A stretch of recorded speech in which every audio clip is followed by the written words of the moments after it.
My son Michael told the discharge nurse, "I can't pick her up today. Something came up at work," after I'd spent 3 weeks recovering from emergency surgery with no visitors.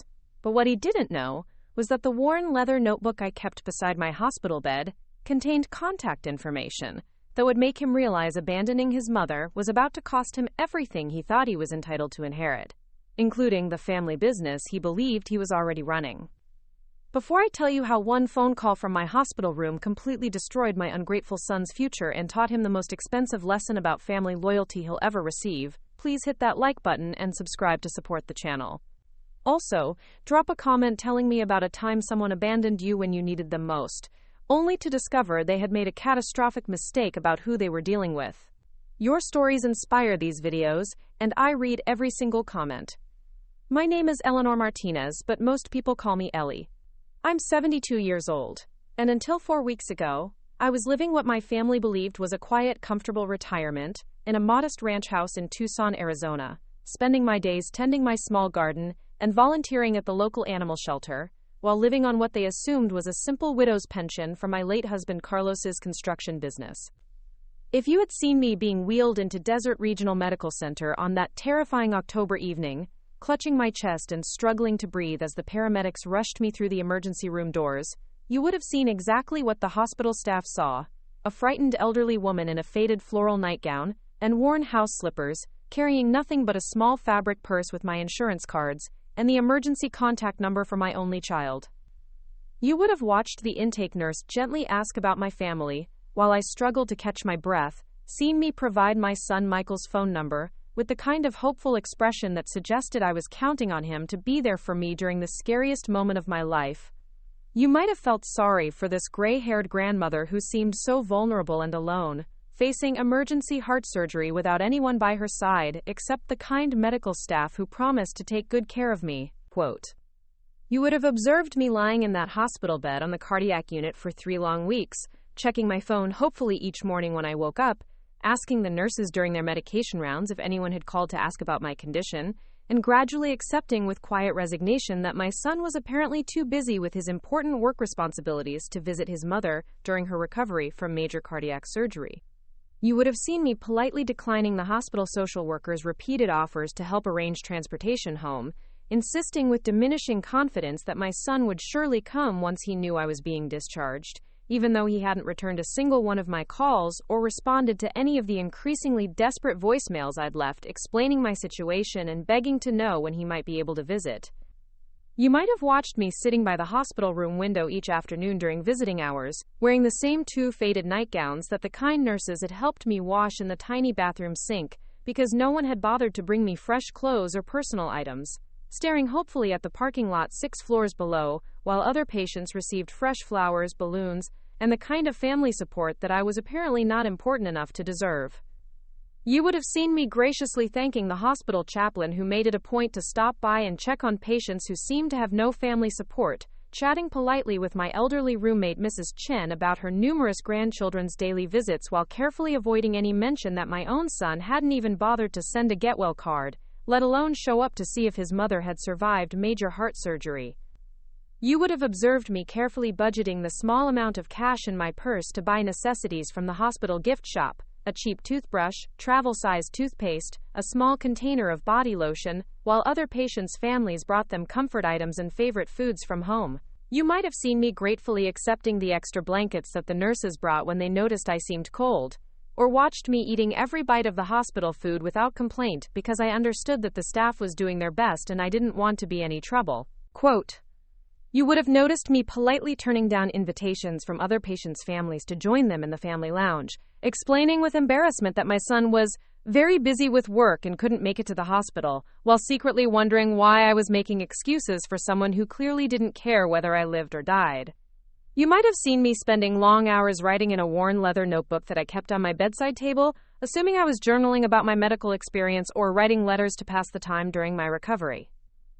You would have watched me carefully guarding that notebook, keeping it close to my side even when I walked slowly down the hallway for exercise, and you might have thought it was simply a lonely woman's way of processing her feelings about being abandoned during her time of greatest need. You would have observed me having quiet conversations with the nursing staff about my medical history, mentioning that my late husband Carlos had built a small construction company here in Tucson before he passed away 20 years ago, and that I had been living modestly on the proceeds from selling his business equipment and the small life insurance policy he'd left behind. You might have heard me explain to the discharge planner that my insurance should cover most of the medical expenses, but that I was worried about the co-pays and deductibles because I lived on a fixed income and had to be very careful with my spending. You would have seen me carefully reading every piece of paperwork the hospital provided, asking detailed questions about my medication schedule and follow-up appointments, and taking meticulous notes because I understood that I would be managing my recovery entirely alone. You might have watched me practicing the physical therapy exercises in my room because I was determined to regain my strength and independence as quickly as possible, knowing that I couldn't count on anyone else to help me during my rehabilitation. You would have noticed me making polite conversation with the housekeeping staff who cleaned my room each day, asking about their families and their work, because I genuinely cared about the people who were taking care of me, even though my own family had completely forgotten I existed. You might have seen me carefully organizing the few get-well cards I received from my neighbors and the volunteers at the animal shelter, treasuring these small gestures of kindness from people who weren't even related to me, but who had taken the time to show they cared. You would have observed me having increasingly difficult conversations with Dr. Patterson, my cardiologist, who kept asking about my home support system and whether I had family members who could help monitor my recovery and assist with daily activities during the critical first few weeks after discharge. You might have seen the concern in his eyes when I repeatedly assured him that my son would be available to help, even though it was becoming obvious to everyone except me that Michael had no intention of being involved in my care. You would have watched me carefully reading the discharge instructions that detailed everything I would need for my recovery: prescription medications, follow-up appointments, dietary restrictions, activity limitations, warning signs to watch for. And you might have wondered how a woman in her 70s was going to manage all of this completely alone after major heart surgery. You would have seen me making apologetic phone calls to my son, leaving messages that became increasingly desperate as my discharge date approached. Michael, honey, it's Mom again. The doctors say I can go home on Friday if someone can pick me up and help me get settled. Could you please call me back and let me know what time works for you? I know you're busy, but I really need your help with this. You might have been in the hallway when I finally reached Michael on the phone 3 days before my discharge, heard me trying to explain my situation, while he repeatedly interrupted to tell me about problems at work, deadlines he was facing, and meetings he couldn't reschedule. You would have seen my face fall as he told me he was swamped and would try to figure something out, but couldn't make any promises about being available to help. You would have observed me sitting quietly after that phone call, staring out the window at the desert landscape beyond the parking lot, and you might have assumed I was feeling sorry for myself or struggling with depression about my abandonment. You couldn't have known that I was actually making mental calculations about timing, logistics, and the most effective way to handle a situation that was about to become much more complicated than my ungrateful son could possibly imagine. You would have seen me having a long conversation with the discharge nurse, Mrs. Rodriguez, who had become genuinely concerned about my situation and was trying to help me arrange alternative transportation and support services. You might have heard me thanking her repeatedly for her kindness, while insisting that I was sure my son would work out the details, even though we both knew he had already made it clear that picking up his mother from the hospital was not a priority for him. You would have watched me carefully packing my few belongings on discharge day, folding my worn nightgowns, and placing my toiletries in the small bag that Mrs. Rodriguez had given me from the hospital's supply of donated items for patients who had no family support. You might have seen me sitting dressed and ready hours before my scheduled departure time, clutching my worn leather notebook, and checking my phone repeatedly for a call from Michael that we both knew wasn't coming. You would have been there when Mrs. Rodriguez approached my bed with a sympathetic expression, having just gotten off the phone with my son, and you would have heard her gently explain that Michael had called to say something came up at work and he wouldn't be able to pick me up that day. You might have seen the way my shoulders sagged with disappointment, though I quickly forced a smile and told her I understood that work emergencies happen and surely he would be able to come tomorrow. You would have observed the quiet conversation between Mrs. Rodriguez and Dr. Patterson in the hallway outside my room, watching them gesture toward my bed while discussing what to do with a patient whose family had essentially abandoned her during discharge. You might have heard them talking about extending my stay another day, arranging medical transport, or contacting social services to help with my situation. You would have seen me overhear their conversation and quickly call out that it wouldn't be necessary, that I was certain my son would be available the next day, and that I didn't want to cause any trouble or take up a bed that might be needed for another patient. You would have watched me insist with false cheerfulness that Michael was a very responsible person who was just dealing with some temporary work pressures. And that's exactly what everyone at Desert Regional Medical Center thought they knew about my situation, that I was just another lonely elderly woman whose family had essentially forgotten about her during her time of greatest need, making excuses for a son who clearly didn't care enough to prioritize his mother's well-being over his work commitments. They had no idea that the abandoned grandmother in room 314B had been quietly building and managing a business empire that spanned 3 states, while my family assumed I was living off my deceased husband Carlos's modest construction pension. They saw my simple nightgowns and lack of visitors and assumed I was powerless and forgotten. They saw my hopeful questions about my son's potential visit and assumed I was completely dependent on his goodwill for my future security and well-being. They couldn't see that the worn leather notebook I kept so carefully guarded contained contact information for attorneys, accountants, and business partners who managed assets worth more than the annual budget of the hospital where I was recovering. They didn't know that my modest home in Tucson was actually the headquarters for a network of investments and business ventures that generated more monthly income than most people earn in a year. They had no way of knowing that while I was lying in that hospital bed, appearing helpless and abandoned, I was actually using my recovery time to make strategic decisions about the future of multiple businesses, review quarterly reports that showed continued growth and profitability, and plan the next phase of an expansion that would extend my influence into markets that my son couldn't even imagine. Most importantly, they couldn't have known that Michael's abandonment during my medical crisis was being carefully documented and would serve as the final piece of evidence I needed to make decisions about succession planning that would affect not just my son's future, but the futures of dozens of employees, business partners, and community organizations that depended on the empire I had built, while everyone assumed I was just a lonely widow tending her garden. Quote, but they were about to learn that appearances can be deceiving, that assumptions about elderly people can be catastrophically wrong, and that abandoning someone during their time of need can have consequences that extend far beyond hurt feelings and damaged relationships. Because the woman everyone thought they were looking at, the helpless, forgotten grandmother with no options and no support, was actually someone whose next phone call would set in motion a series of events that would teach my son the most expensive lesson about family loyalty he would ever receive. They couldn't have been more wrong about any of it. Before I continue with how my son's abandonment at the hospital became the catalyst for the most shocking reversal of his entire life, I need to pause and connect with all of you who are watching the story unfold. Because what happened to me in that hospital room isn't just my story. It's a story that touches on something universal about family, loyalty, and the assumptions we make about the people we think we know best. If you're watching this video, there's a good chance you've experienced something similar in your own life. Maybe you've been the person lying in a hospital bed, waiting for a phone call that never came.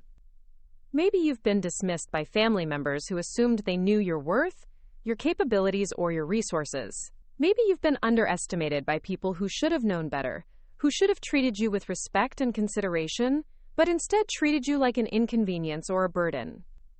That's why I'm asking you to hit that like button right now, not just to support this channel, but to show solidarity with everyone who has ever been underestimated, abandoned, or taken for granted by the people who should have loved them most. When you hit that like button, you're saying that every person deserves dignity and respect, regardless of their age, their apparent circumstances, or what others assume about their limitations. And please subscribe to this channel if you haven't already, because I share stories like this one to remind all of us that appearances can be deceiving, that assumptions can be dangerous, and that treating people poorly based on what you think you know about them can have consequences that extend far beyond what you ever imagined possible. But here's what I really want from you. I want you to share your own stories in the comments section below. Tell me about a time when someone abandoned you, dismissed you, or treated you poorly because they thought they had you figured out. Tell me about a moment when someone underestimated you and later discovered they had made a catastrophic mistake about who they were dealing with.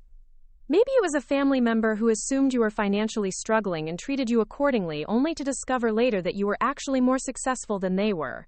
Maybe it was a colleague who dismissed your ideas because of your age, your background, or your appearance, only to watch you succeed in ways they never thought possible.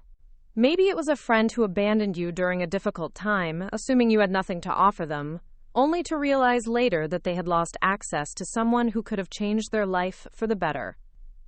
I read every single comment on this channel, and your stories inspire the content I create. When I see how many of you have experienced similar situations, being underestimated, abandoned, or taken for granted, it reminds me why these stories matter. They're not just entertainment.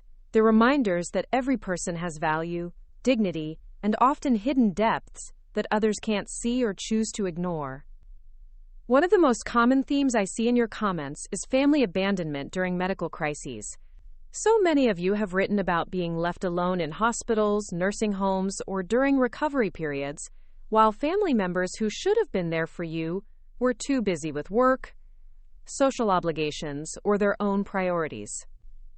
You've shared stories about adult children who disappeared when their parents needed help, spouses who couldn't be bothered to visit during illness, and siblings who suddenly became unavailable when caregiving responsibilities arose. What strikes me most about these stories is how often the people doing the abandoning assume that their actions won't have consequences. They seem to believe that the person they're abandoning has no choice but to accept the treatment, no alternatives but to wait patiently for whatever minimal attention they might eventually receive, and no power to change the dynamic or seek better treatment elsewhere. This assumption that vulnerable people will simply accept whatever treatment they receive is one of the most dangerous mistakes that family members can make.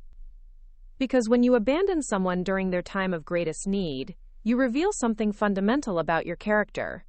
You show that your love and support are conditional, that your family loyalty has limits, and that you're willing to prioritize your own convenience over the well-being of someone who should be able to count on you unconditionally. But here's what these abandoning family members don't realize. When you treat someone poorly during their most vulnerable moments, you're not just hurting them in the immediate situation. You're also providing them with crucial information about your character, your priorities, and your worthiness to be included in their future plans, their resources, and their legacy. Quote, "The people who abandon their family members during medical crises often assume that the person they're abandoning will simply forget about the neglect once they recover, that family relationships will return to normal, and that there won't be any lasting consequences for their behavior. They're counting on the abandoned person's natural desire to maintain family harmony, their reluctance to create conflict, and their hope that maybe the abandonment was just a temporary lapse in judgment, rather than a reflection of their true character. But what they don't understand is that being abandoned during a medical crisis provides crystal clear insight into someone's true nature. When you're lying in a hospital bed, scared and in pain, and the people who should care most about you can't be bothered to visit, call, or even send a card, you learn something important about their priorities. You learn that their work is more important than your health, their social obligations are more important than your recovery, and their convenience is more important than your emotional well-being. This kind of clarity can be devastating, but it can also be liberating. Because once you truly understand how someone values you or doesn't value you, you can make informed decisions about how much energy, attention, and resources you want to invest in that relationship going forward. Many of you have shared stories about how medical abandonment became a turning point in your family relationships. You've written about realizing that you were giving more to relationships than you were receiving, that you were making excuses for people who didn't deserve your loyalty, and that you were allowing yourselves to be treated poorly by people who should have been treating you with love and respect. Some of you have described making difficult but necessary decisions to limit contact with family members who proved unreliable during health crises. Others have talked about changing your wills, your emergency contacts, and your future care plans to reflect the reality of who you can actually count on rather than who you wish you could count on. These decisions aren't made out of spite or revenge. They're made out of self-respect and practical necessity. When someone shows you that they can't be trusted to be there for you during emergencies, it's reasonable and appropriate to plan your future accordingly. When someone demonstrates that they view you as a burden rather than a beloved family member, it makes sense to reconsider what role they should play in your life going forward. But here's where these stories often take an interesting turn. Many of you have also shared experiences where the family members who abandoned you during medical crises later discovered that their abandonment had cost them much more than they ever imagined possible. I've read comments from viewers who were dismissed by family members as just retirees, only to have those same family members later discover that they had been supporting extended family financially for years and had decided to redirect that support to people who had actually been there during difficult times. Others have shared stories about family members who couldn't be bothered to visit during illness, only to later learn that they had been excluded from inheritance plans, business opportunities, or family property transfers, because their abandonment had demonstrated their true priorities and character. Still others have written about relatives who assumed they were powerless and dependent, only to discover that they had been underestimating someone whose resources, connections, or capabilities far exceeded what they had assumed. These family members learned too late that treating someone poorly based on assumptions about their limitations can have consequences that extend far beyond hurt feelings. What all of these stories have in common is the element of surprise. Family members who thought they knew exactly who they were dealing with, who had made assumptions about someone's resources, power, or options, only to discover that their assumptions were not just wrong but catastrophically wrong. This is why I'm so passionate about sharing stories like the one I'm telling you today, because they serve as reminders that every person deserves to be treated with dignity and respect, regardless of what you think you know about their circumstances. They remind us that assumptions about people's limitations can be dangerous, that taking someone for granted can have serious consequences, and that loyalty and respect should be given freely, not earned through demonstrations of power or wealth. But these stories also serve another important purpose. They provide hope and validation for people who have been underestimated, abandoned, or treated poorly by others. When you hear about someone who appeared powerless turning the tables on people who mistreated them, it reminds you that appearances can be deceiving, that everyone has hidden depths and capabilities, and that the people who dismiss you today might be making a serious mistake about who you really are. I want you to remember that as you listen to my story about what happened after my son Michael abandoned me at the hospital, because what unfolded in the days and weeks following his refusal to pick me up wasn't just about one ungrateful son learning a hard lesson about family loyalty. It was about the dangerous assumptions we make about elderly people, the consequences of treating family members as burdens rather than blessings, and the power of hidden resources to completely reverse situations that appear hopeless. So please take a moment right now to share your own story in the comments. Tell me about a time when someone underestimated you. Tell me about a moment when being dismissed or abandoned led to consequences that the other person never saw coming. Tell me about a situation where appearing powerless actually gave you power that others couldn't see or understand. Your stories matter because they remind all of us that every person has value, every individual deserves respect, and every family member should be treated with love and consideration, especially during their most vulnerable moments. When we share these experiences, we create a community of people who understand that appearances can be deceiving, and that treating others poorly based on assumptions can be one of the most expensive mistakes you ever make. But your stories also matter because they provide inspiration and hope for people who are currently being underestimated, dismissed, or abandoned by others. When someone who feels powerless reads about another person who was in a similar situation but who ultimately prevailed, it reminds them that their current circumstances don't define their future possibilities, that the people who are treating them poorly today might be making serious miscalculations, and that sometimes the best revenge is simply becoming so successful that those who dismissed you realize exactly what they lost when they decided you weren't worth their time and attention. And here's something else I want you to remember as we continue with this story. Being underestimated can actually be an advantage. When people assume you're powerless, they often reveal their true character in ways they never would if they understood your actual capabilities or resources. They treat you according to their assumptions about your limitations, and in doing so, they provide you with valuable information about their priorities, their loyalty, and their worthiness to be included in your future plans. This is exactly what happened with my son Michael. His assumption that I was a powerless, dependent, elderly woman who had no choice but to accept whatever treatment he decided to give me led him to reveal aspects of his character that he probably would have kept hidden if he had understood who he was really dealing with. Michael's abandonment at the hospital wasn't just cruel. It was also strategically stupid, because while he was assuming that I had no alternatives, no resources, and no power to change my situation, I was actually documenting his behavior and making decisions about his future that would reflect his demonstrated priorities and character.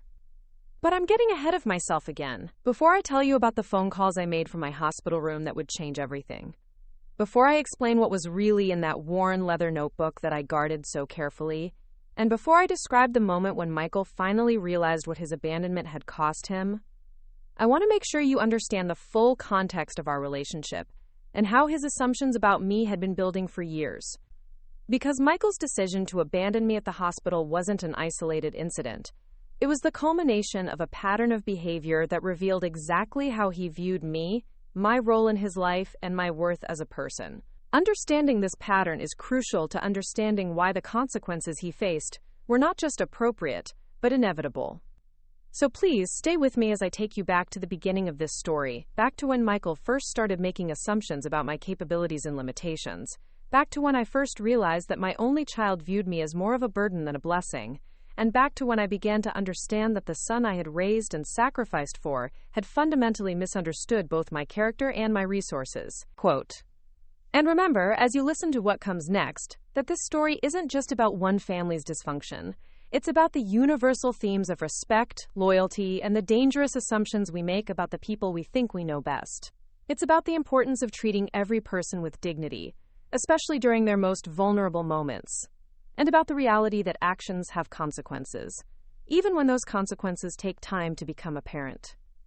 Most importantly, it's about the power of hidden resources, secret capabilities, and quiet strength to completely reverse situations that appear hopeless and to teach expensive lessons to people who thought they had all the power in a relationship. Because sometimes, the people who appear most powerless are actually the ones with the most power to change everything. To understand how my son Michael could make such a catastrophic mistake in abandoning me at the hospital, you need to understand the woman he thought he was dealing with. Because for the past 20 years, ever since my husband Carlos passed away, I had been living a carefully constructed life that allowed my family to see exactly what they expected to see, and nothing more. My name is Eleanor Martinez, and I've been a widow for 2 decades now. I live in a modest 1,200 square foot ranch house in a quiet neighborhood on the east side of Tucson, Arizona, where the houses are small, the yards are manageable, and the neighbors are friendly but not intrusive. It's the kind of neighborhood where retired people move when they want to live simply and stretch their fixed incomes as far as possible. The house itself reinforces every assumption people make about elderly widows living on limited resources. The exterior is beige stucco with brown trim, practical, neutral colors that don't require frequent repainting. The small front yard is landscaped with desert plants and decorative gravel, because grass would be too expensive to maintain in Arizona's climate. There's a single-car garage that's just big enough for my 10-year-old Honda Civic, a reliable but unremarkable vehicle that gets good gas mileage and doesn't draw attention. Inside, the house is clean, comfortable, and modest, in every way that matters to casual observers. The furniture is a mix of pieces I've had for years. Nothing expensive or luxurious, but everything well-maintained and functional. The living room has a floral-patterned sofa that I bought 15 years ago, a matching armchair, and a coffee table made of pressed wood with a few magazines arranged neatly on top. The walls are decorated with family photos, a few landscape prints I picked up at discount stores, and a wooden cross that Carlos made in his workshop before he died. The kitchen is small but efficient, with white appliances that are several years old but work perfectly well. I have a round dining table with 4 chairs, though I rarely need more than one since I almost always eat alone. The dishes are simple white ceramic, the glassware is basic, and the silverware is the same set I received as a wedding gift 35 years ago. Everything is practical, unpretentious, and exactly what you'd expect to find in the home of someone living on a modest pension. Quote, "My daily routine reinforces this image of simple retirement living. I wake up early, usually around 6 a.m., and start my day with coffee and toast while watching the morning news. I spend time tending to my small garden in the backyard, where I grow tomatoes, peppers, herbs, and a few flowers that attract hummingbirds. The garden is productive but modest, just enough to provide fresh vegetables for my own use, and maybe a few extras to share with neighbors. 3 days a week, I volunteer at the Pima County Animal Shelter, where I help with cleaning kennels, feeding animals, and providing socialization for dogs and cats who are waiting for adoption. The work is physically demanding for someone my age, but I find it meaningful and rewarding. The staff and other volunteers see me as a dedicated, compassionate woman who gives her time generously because she has more time than money to contribute to causes she cares about. My wardrobe reflects the same practical, modest approach to life. I shop primarily at Target, TJ Maxx, and occasionally Walmart for basic clothing that's comfortable, durable, and appropriate for my age and activities.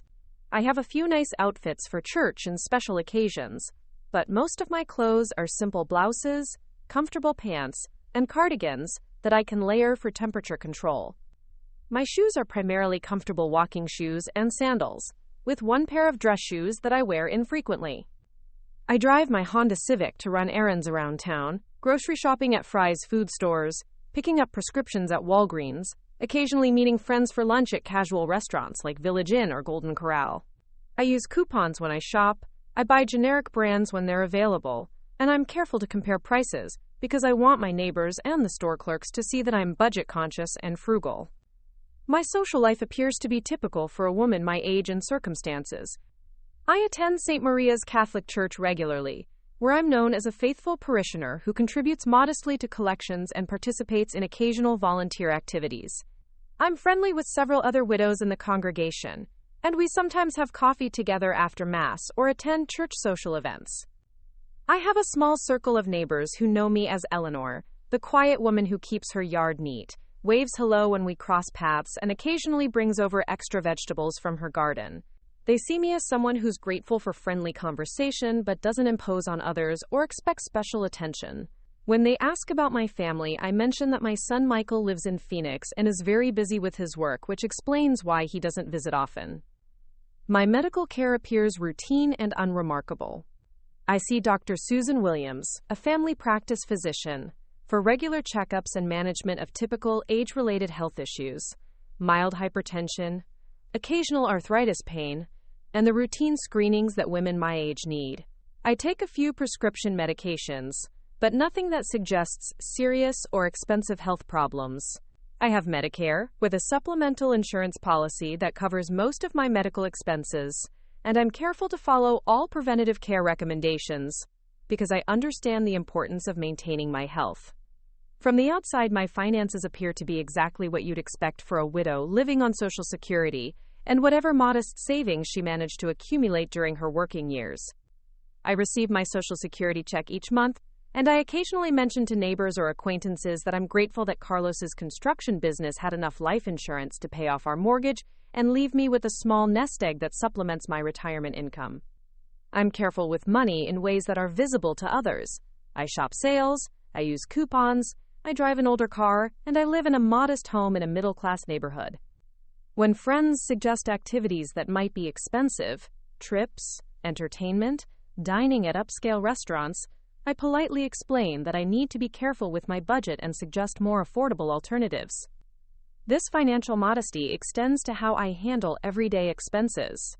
When I eat out with friends, I order carefully and often suggest splitting appetizers or choosing restaurants that offer senior discounts.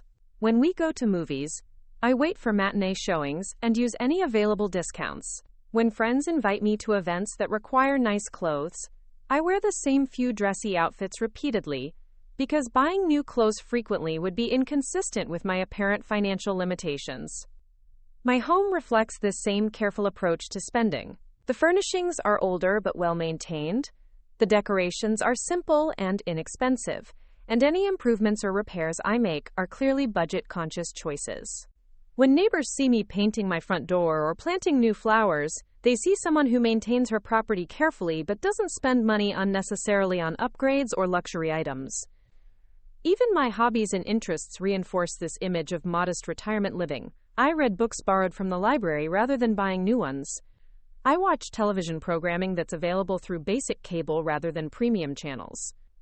I listen to music on an older radio rather than investing in expensive audio equipment. When I need to use a computer, I have an older laptop that works adequately for basic email and web browsing, but clearly isn't a high-end machine. My relationship with technology appears to be typical for someone my age who didn't grow up with computers and smartphones.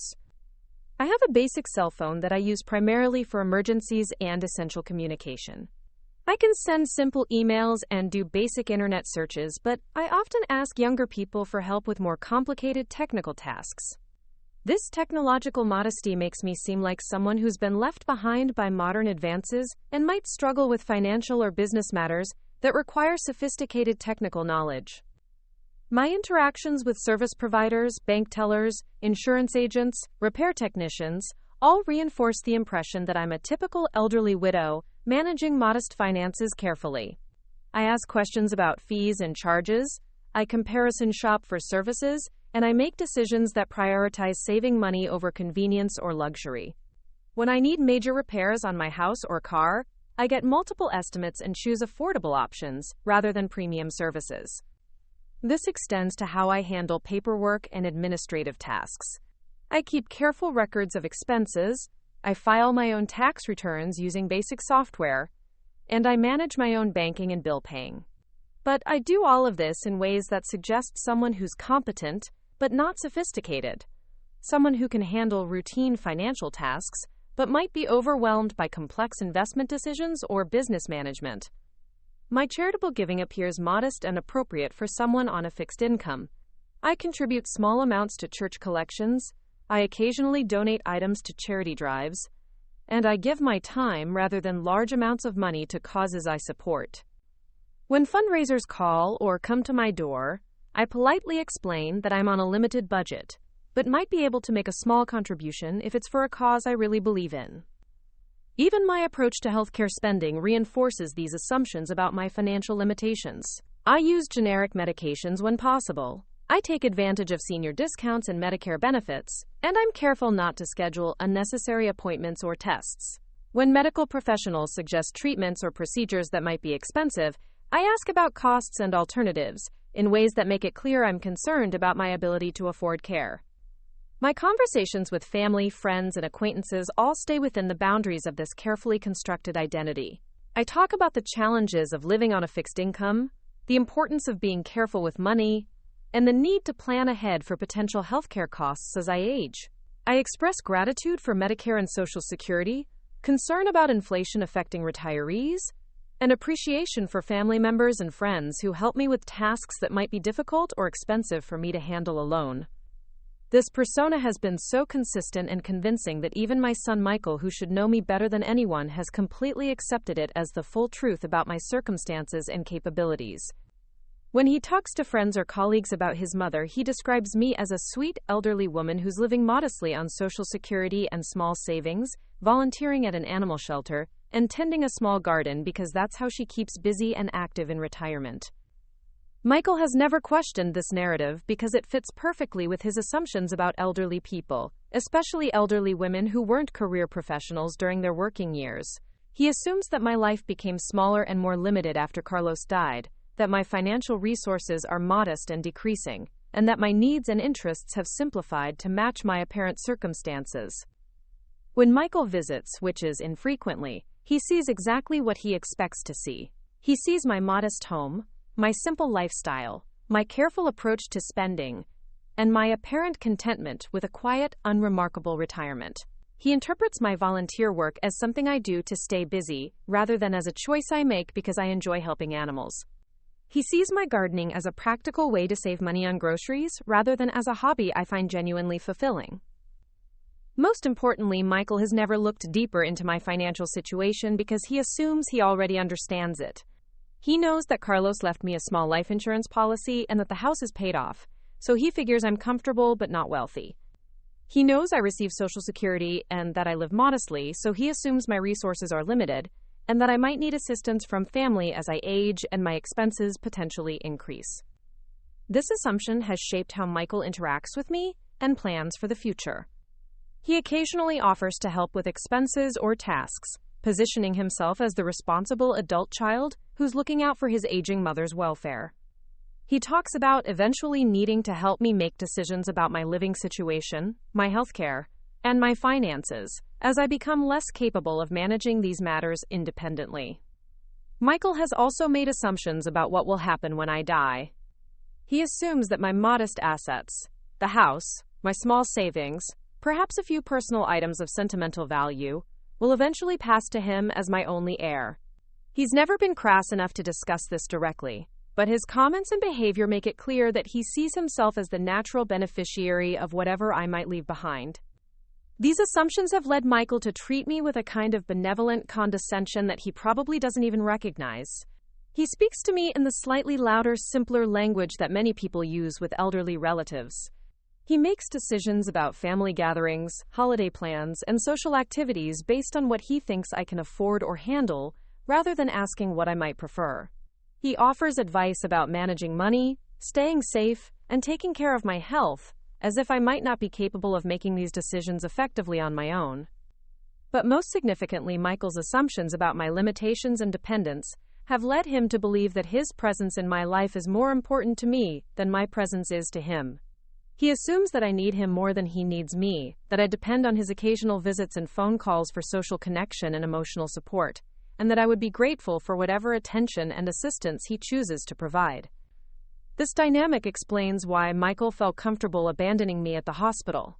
In his mind, he wasn't abandoning someone with options, resources, and the ability to respond to his neglect in ways that might affect his own life.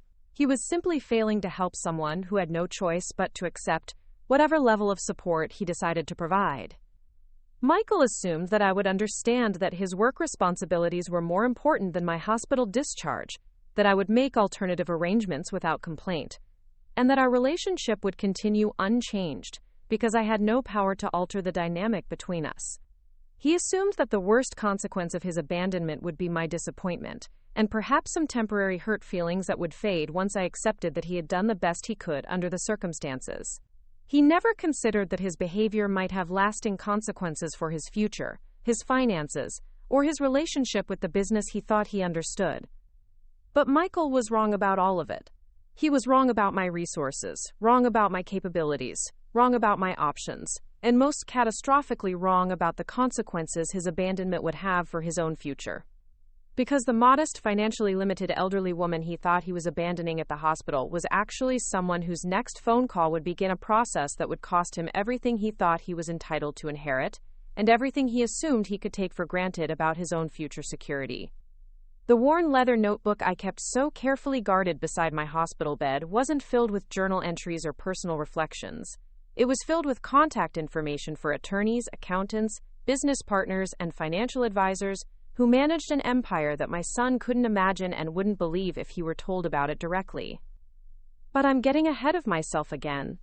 Before I explain what was really in that notebook, before I describe the phone calls that would change everything, and before I reveal how Michael's assumptions about his powerless, dependent mother were about to cost him more than he ever imagined possible, you need to understand how this carefully constructed, modest lifestyle had allowed me to build something extraordinary, while everyone around me saw exactly what they expected to see. Quote, "Because sometimes, the most powerful thing you can do is let people underestimate you while you quietly build something that will shock them when they finally realize what they've been looking at all along.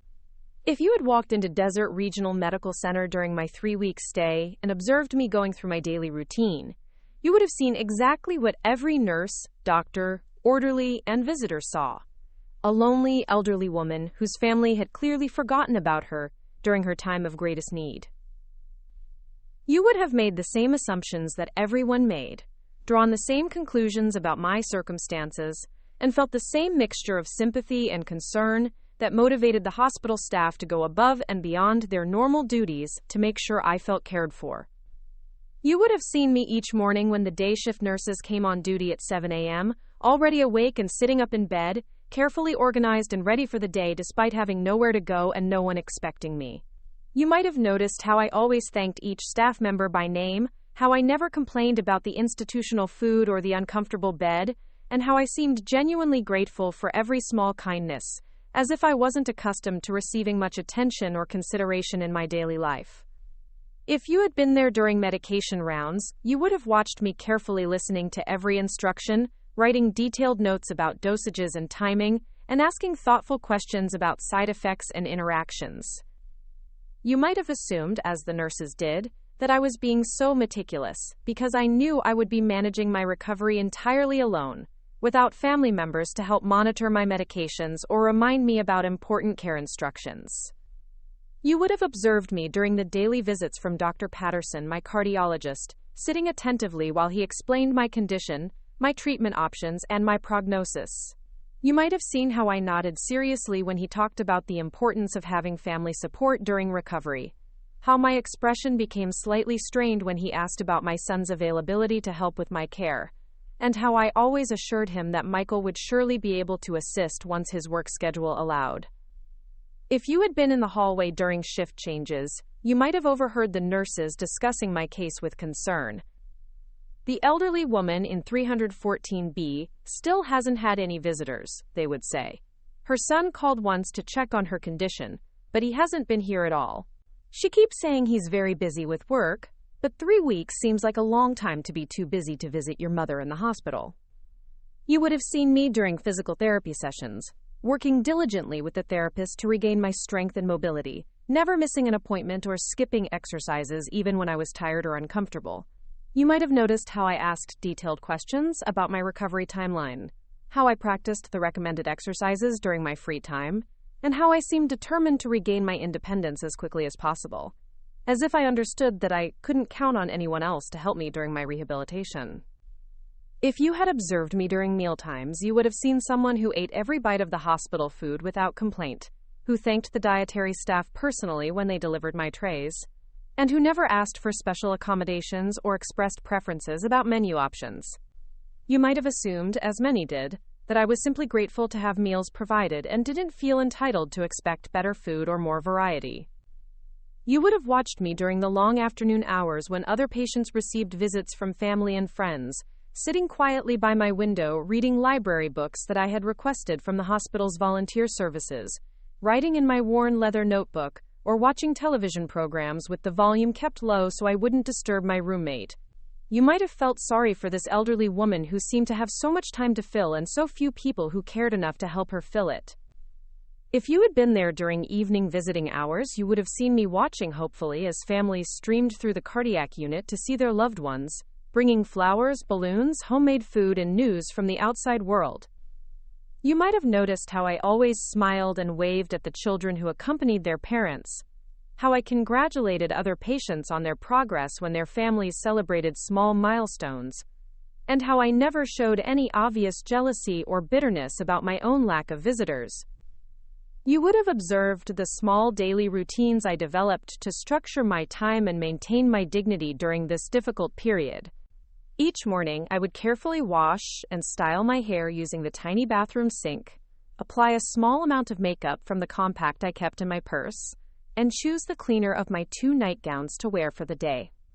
These efforts might have seemed touching to you, an elderly woman trying to maintain her appearance and self-respect, despite being essentially abandoned by her family. If you had been present during the social worker's visits, you would have heard me politely declining offers of assistance with transportation, meal delivery, and home care services, insisting that my son would surely be available to help once I was discharged. You might have seen the concerned look on the social worker's face as she gently suggested that it might be wise to have backup plans in place, and you would have watched me maintain my optimistic facade while privately acknowledging that these backup plans might indeed be necessary. You would have seen me during the chaplain's visits, engaging in quiet conversations about faith, family, and the challenges of aging. You might have heard me talking about the importance of forgiveness, about trusting that things happen for a reason, and about finding strength during difficult times. You would have seen someone who appeared to be drawing on deep spiritual resources to cope with what seemed like abandonment and neglect from the person who should have cared about her most. If you had observed me interacting with the housekeeping staff, you would have seen someone who treated every employee with genuine respect and interest. You might have watched me asking about their families, their backgrounds, and their experiences, engaging in conversations that revealed I was genuinely curious about other people's lives despite my own challenging circumstances. You would have seen how these brief interactions seemed to brighten my day, as if I was grateful for any human connection and social interaction. You would have noticed how I managed my few personal belongings with the care of someone who couldn't afford to lose or replace items. You might have seen me carefully washing my nightgowns in the bathroom sink each evening, hanging them to dry overnight so I would have clean clothes to wear the next day. You would have watched me ration the small toiletries I had brought from home, using tiny amounts of shampoo and lotion to make them last as long as possible. Quote, "If you had been there when I received the few get-well cards that arrived from neighbors and church friends, you would have seen how carefully I displayed them on my bedside table, how I read and reread them as if treasuring every word of encouragement, and how I mentioned them proudly to nurses and other staff members as evidence that some people cared about my recovery, even if my immediate family seemed too busy to show similar concern. You would have observed my careful management of the small amount of cash I had in my purse, counting out exact change when I bought items from the hospital gift shop, choosing the least expensive options when I needed toiletries or magazines, and declining opportunities to purchase flowers or comfort items that seemed beyond my apparent budget. You might have assumed that I was living on a very limited fixed income and had to be extremely careful about every expenditure. If you had seen me making phone calls from the hospital room phone, you would have watched someone who seemed to be reaching out desperately to a son who rarely answered and even more rarely called back. You might have overheard my increasingly plaintive voicemail messages. "Michael? Honey, it's Mom again. I'm doing much better, and the doctors think I'll be able to go home soon. Could you please call me back so we can talk about when you might be able to pick me up? I know you're busy, but I really need to hear from you." You would have seen the gradual change in my demeanor as the days passed, and it became increasingly clear that Michael wasn't going to visit, wasn't going to call regularly, and wasn't going to prioritize my medical crisis over his work obligations. You might have noticed how my initial optimistic statements about his busy schedule gradually gave way to more defensive explanations about his important responsibilities and the demands of his job. If you had been present during the conversations with my roommate, Mrs. Chen, you would have heard me listening with genuine interest as she talked about her daily visits from children and grandchildren, her flowers and balloons and homemade food, and her family's plans for helping her during her recovery at home. You would have seen me congratulate her sincerely on her family's devotion, while never expressing any obvious envy or self-pity about my own very different situation. Quote, "You would have observed how I handled the increasing concern from hospital staff about my discharge planning and home care arrangements. You might have seen me maintaining a brave face while privately acknowledging that I would likely be managing my recovery entirely alone, despite the medical team's strong recommendations about the importance of family support during the critical first weeks after major heart surgery. If you had watched me during the late evening hours when the hospital was quiet and most patients were sleeping, you might have seen me writing extensively in my worn leather notebook, filling page after page with what appeared to be personal reflections, prayers, or letters that I might never send. You would have seen someone who seemed to be processing her emotions privately, working through the pain of abandonment through writing rather than burdening the busy hospital staff with complaints or requests for additional emotional support. You would have noticed how I responded to the small kindnesses that hospital staff showed me, how genuinely grateful I seemed when a nurse brought me an extra blanket, how I thanked the dietary staff when they included a small dessert with my meal, and how I expressed sincere appreciation when the physical therapist spent a few extra minutes helping me with exercises. You might have assumed that these small gestures meant so much to me because I wasn't receiving much kindness or attention from anyone else in my life. If you had been there during the weekend, when visiting hours were longer and families spent extended time with their hospitalized relatives, you would have seen me sitting alone while other patients enjoyed picnics brought from home, card games with grandchildren, and extended conversations with spouses, siblings, and friends. You might have watched me pretending to be absorbed in television programs or books, while actually observing these family interactions with what appeared to be longing and sadness. You would have seen me during conversations with other patients who were curious about my family situation, listening to me explain that I had one son who lived in Phoenix and was very dedicated to his work, which made it difficult for him to get away for hospital visits. You might have heard the slightly defensive tone in my voice as I emphasized his professional success and responsibilities, as if I was trying to convince myself as much as others that his absence was understandable rather than hurtful. If you had observed me preparing for what I hoped would be my discharge day, you would have seen someone who packed her few belongings carefully and sat dressed and ready hours before her scheduled departure time, checking her phone repeatedly for a call from Michael that never came. You might have seen the gradual realization in my expression as it became clear that he wasn't going to show up, that his work emergency was more important than picking up his mother from the hospital, and that I would need to find alternative arrangements for getting home. You would have been there when the discharge nurse, Mrs. Rodriguez, had to deliver the news that Michael had called to say he couldn't pick me up that day, and you would have seen my attempt to maintain dignity and composure while internally processing this final confirmation that my son viewed me as a burden rather than a priority. You might have seen me quickly covering my disappointment with understanding and accommodation, insisting that surely he would be available the next day. If you had witnessed the conversations between hospital staff about what to do with a patient whose family had essentially abandoned her during discharge, you would have heard the concern, frustration, and sympathy in their voices as they discussed extending my stay, arranging medical transport, or contacting social services to help manage a situation that shouldn't have been necessary if I had received basic family support. You would have seen me overhearing these conversations and quickly intervening to assure everyone that additional arrangements wouldn't be necessary, that my son was simply dealing with temporary work pressures, and that he would surely be available soon to help with my discharge and initial recovery needs. You might have admired my loyalty to someone who clearly wasn't showing similar loyalty to me, or you might have felt frustrated by my apparent willingness to make excuses for inexcusable behavior. Quote, "Most importantly, if you had observed my overall demeanor throughout this entire 3-week hospitalization, you would have seen someone who maintained remarkable grace, dignity, and positive attitude despite being essentially abandoned by her only child during a life-threatening medical crisis. You would have seen an elderly woman who seemed grateful for every kindness, patient with every delay, and understanding about every limitation, as if she had learned not to expect too much from life or from the people who should have cared about her most. And that's exactly what everyone at Desert Regional Medical Center saw when they looked at me, a sweet, dignified, but ultimately powerless elderly woman whose family had forgotten about her during her time of greatest need. They saw someone who deserved better treatment but had no power to demand it, someone who needed help but had no leverage to ensure she received it, and someone who would simply have to accept whatever level of support her busy, important son decided to provide, whenever he finally got around to providing it. They had no idea that the quiet, grateful patient in room 314B was actually documenting every aspect of her abandonment, making detailed notes about her son's priorities and character, and using her recovery time to make phone calls and decisions that would fundamentally alter the future of multiple businesses, dozens of employees, and one very ungrateful son who was about to discover that assumptions about powerless elderly people can be the most expensive mistakes you ever make.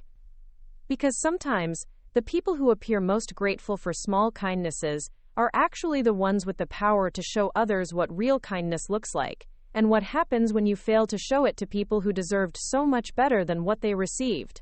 And that's exactly what everyone at Desert Regional Medical Center thought they knew about my situation, that I was just another lonely elderly woman whose family had essentially forgotten about her during her time of greatest need.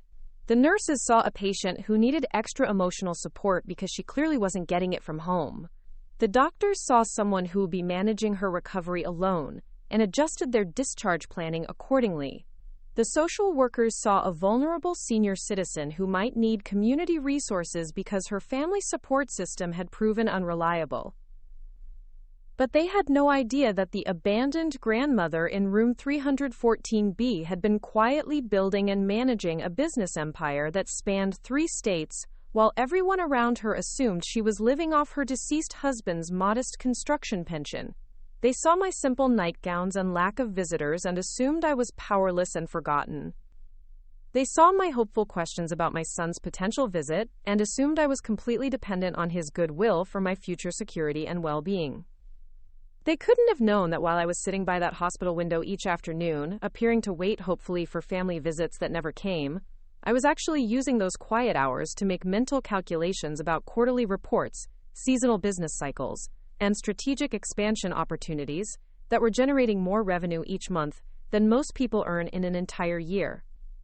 What the hospital staff interpreted as lonely isolation was actually valuable, uninterrupted time for me to think through complex business decisions, evaluate new investment opportunities, and plan the next phases of growth strategies that I had been developing for 2 decades. While other patients were chatting with visitors about family news and local gossip, I was mentally reviewing financial projections, analyzing market trends, and considering personnel decisions that affected dozens of employees across multiple industries. The worn leather notebook that I kept so carefully guarded beside my hospital bed wasn't filled with journal entries about my medical experience or letters to family members who never called.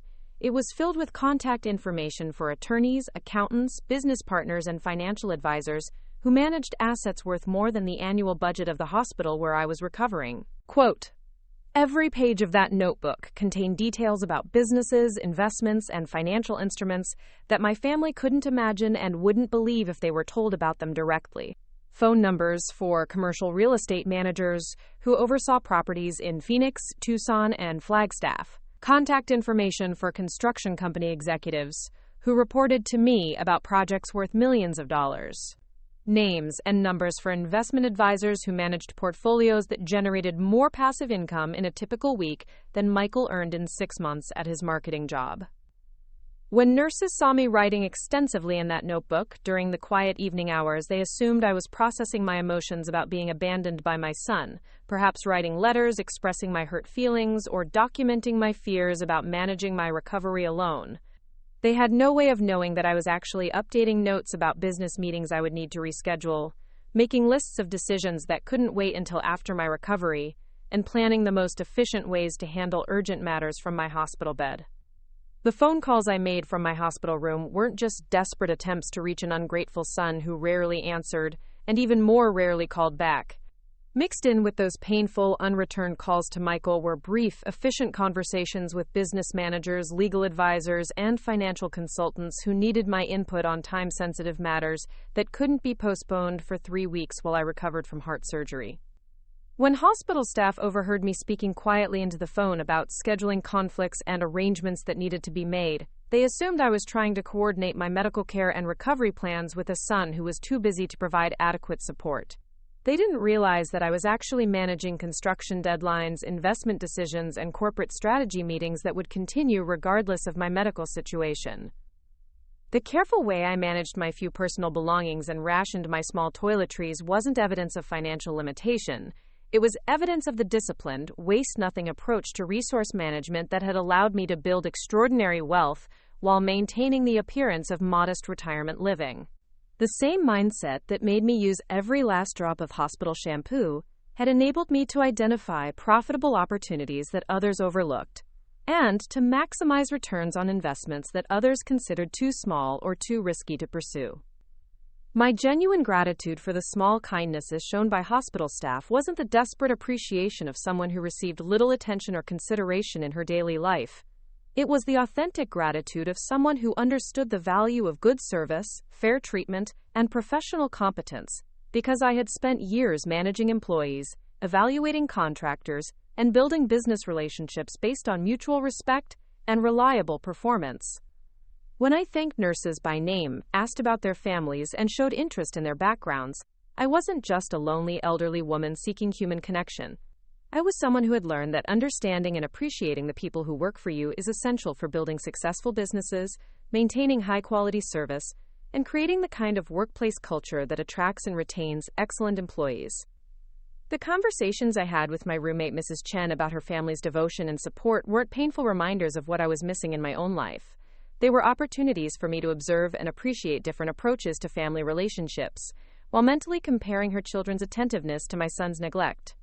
I was documenting evidence about family loyalty, responsibility, and character that would inform important decisions about Michael's future role in my life and my businesses. My careful attention to discharge planning, medication management, and recovery instructions wasn't the meticulous preparation of someone who knew she would be managing her health crisis entirely alone. It was the natural approach of someone who had spent decades making detailed plans, preparing for contingencies, and ensuring that important processes continued smoothly regardless of unexpected challenges or personnel changes. The dignified way I handled Michael's abandonment, making excuses for his behavior and defending his priorities to concerned hospital staff, wasn't evidence of misplaced loyalty or naive hope that he would eventually show up. It was strategic patience from someone who was gathering information about his character while maintaining my carefully constructed modest persona until I was ready to reveal the full extent of his mistake. When I sat quietly during visiting hours while other patients enjoyed time with their families, I wasn't experiencing loneliness or envy.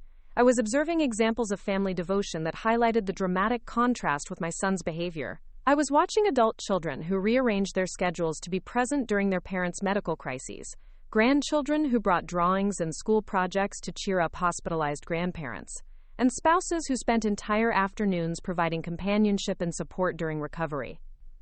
These observations weren't making me feel sorry for myself.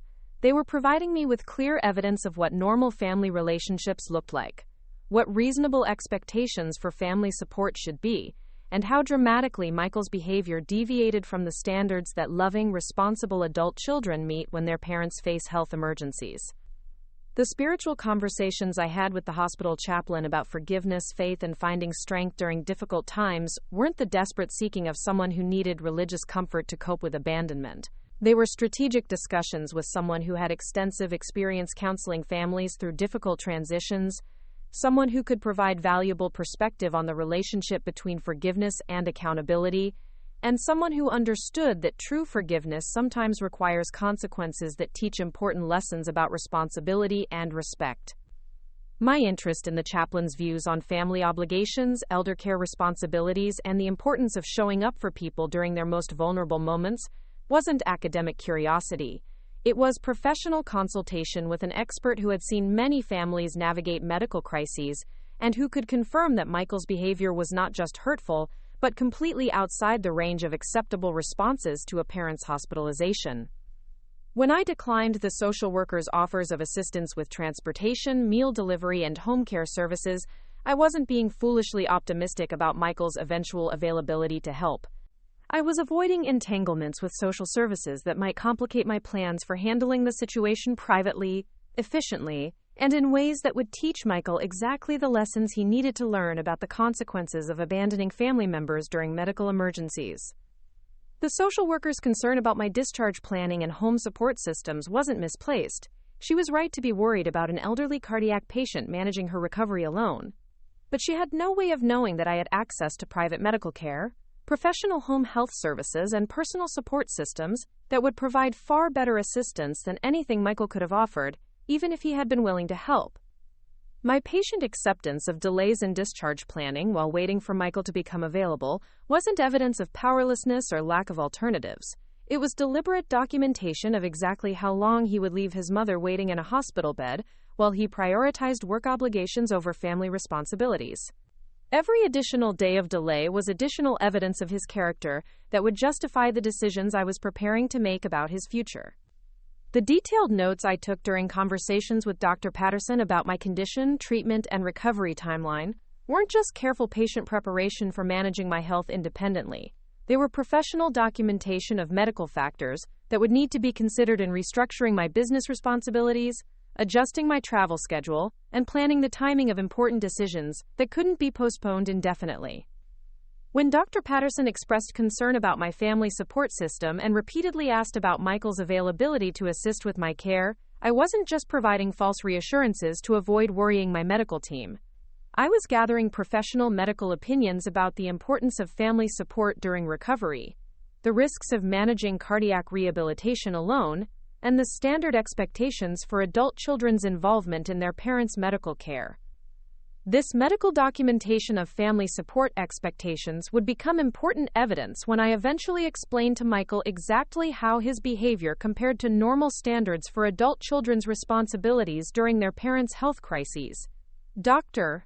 Patterson's concerns about my lack of family support would help Michael understand that his abandonment wasn't just personally hurtful. It was medically irresponsible and potentially dangerous. The careful way I managed my hospital expenses, counting out exact change for gift shop purchases and declining opportunities to buy comfort items, wasn't evidence of financial limitation. It was consistent maintenance of the modest financial persona that I had cultivated for 20 years. Even during a medical crisis, I understood the importance of staying in character until I was ready to reveal the full truth about my resources and capabilities. My conversations with other patients about my family situation, explaining that my son was very busy with important work responsibilities, weren't desperate attempts to maintain dignity while being abandoned. They were strategic information gathering about how other families handled medical crises, what normal expectations looked like for adult children's involvement, and how unusual Michael's complete absence appeared to other patients and their families. When other patients expressed sympathy about Michael's inability to visit or offered to have their own family members include me in social activities, I wasn't just graciously declining charity from people who felt sorry for me. I was observing examples of genuine kindness and family solidarity that highlighted the contrast with my son's behavior, while building relationships with people who might serve as witnesses to my situation if such testimony ever became relevant. The extended time I spent appearing to wait hopefully by my hospital window wasn't pathetic longing for a son who clearly didn't care about my welfare. It was valuable observation time during which I could watch other families arriving for visits, bringing flowers and food and comfort items, spending hours providing companionship and support, and demonstrating the kind of love and loyalty that should be normal in parent-child relationships. These observations were providing me with detailed understanding of what I was missing, what Michael should have been providing, and what his absence revealed about his character and priorities. Every family visit I witnessed from my window was evidence of normal behavior that made Michael's abandonment appear even more shocking and inexcusable. Quote, "The physical therapy sessions where I worked diligently to regain my strength and mobility weren't just medical necessity for someone who would be managing recovery alone.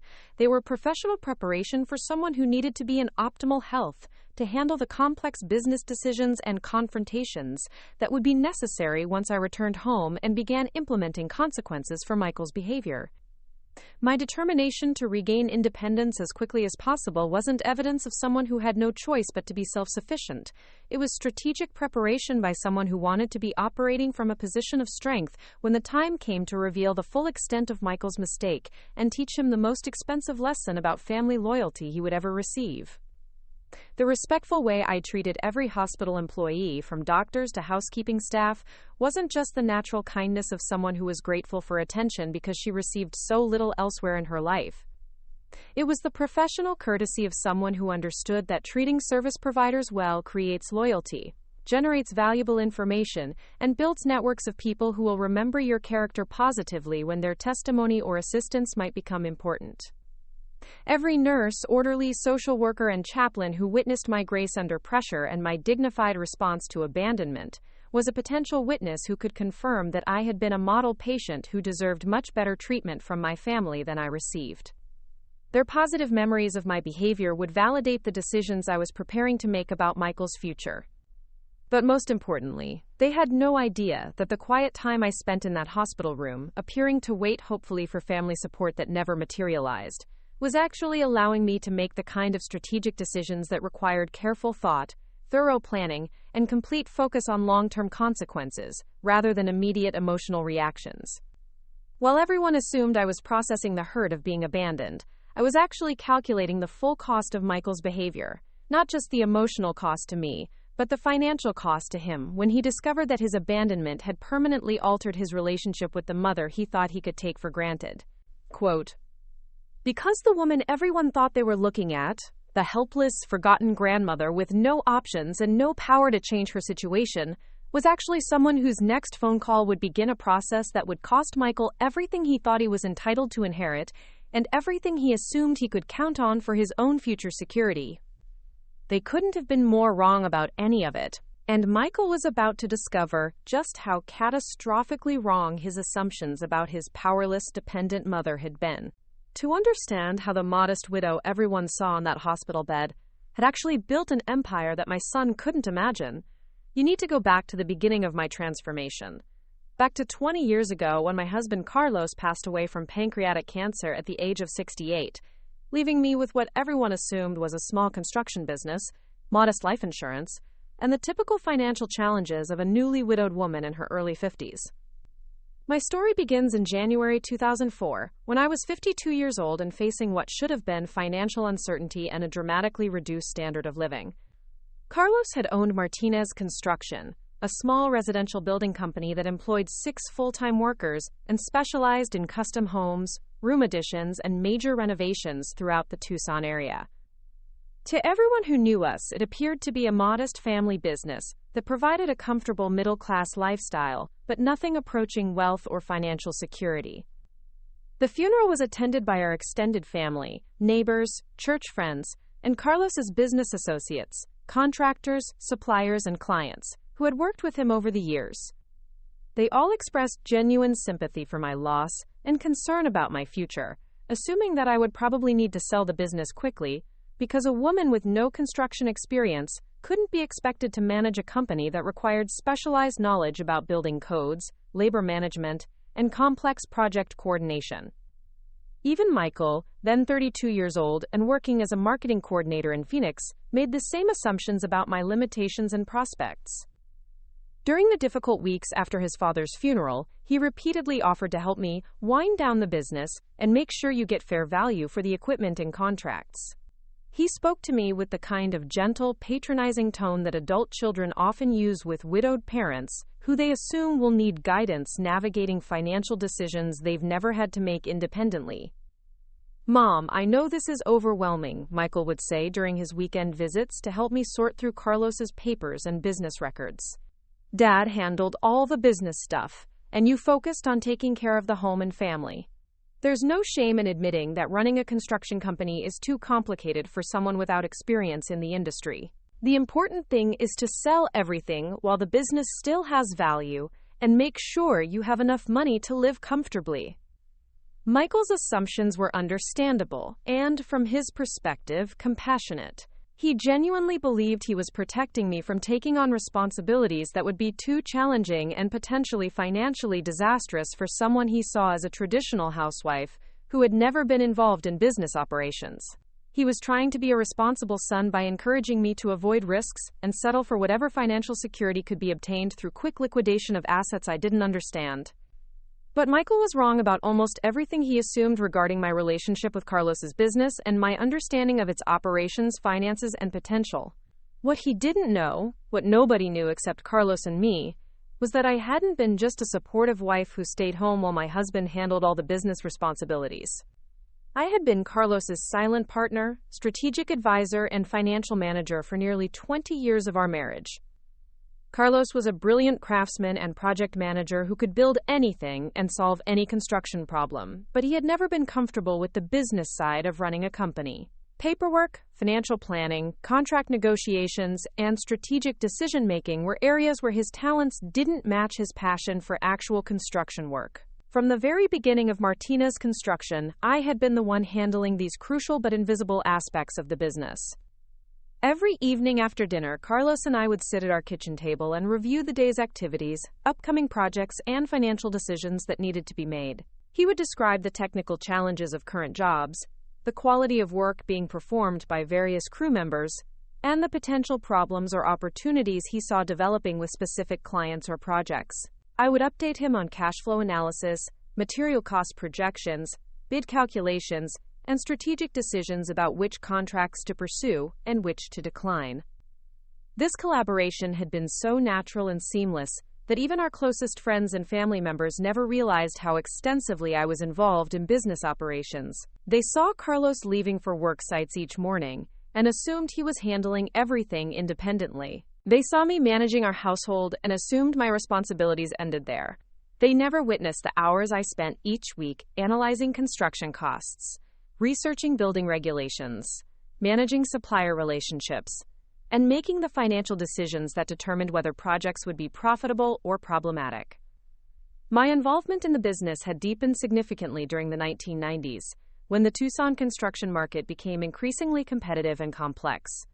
Carlos's reputation for quality work and reliable completion schedules had generated more business opportunities than we could handle with our existing crew and equipment.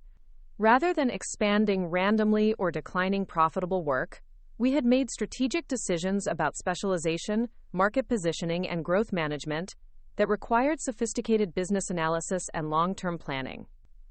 I had researched demographic trends showing that Tucson's population growth would create sustained demand for custom residential construction, particularly in emerging suburban areas where young families wanted homes that reflected personal preferences rather than cookie-cutter subdivision designs.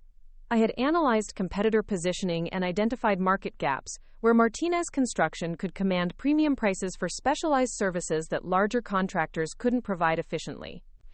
Most importantly, I had developed financial systems that allowed us to maximize profitability on each project while building cash reserves that could fund expansion opportunities when they arose.